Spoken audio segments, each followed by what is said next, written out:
and welcome to day 20.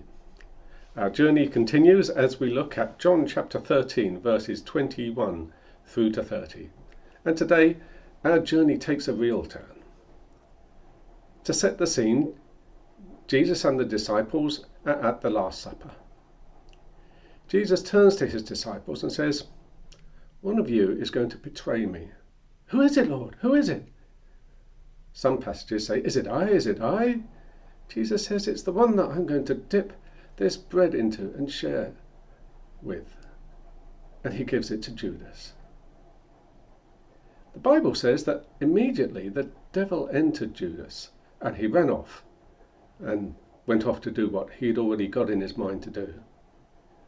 And then at the end of the passage, it says, "And it was dark."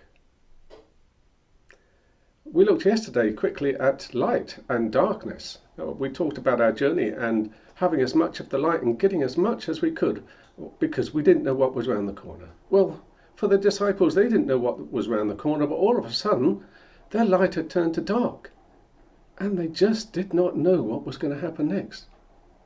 Of course, we know the end of the story. We know what happens after the cross. The disciples didn't.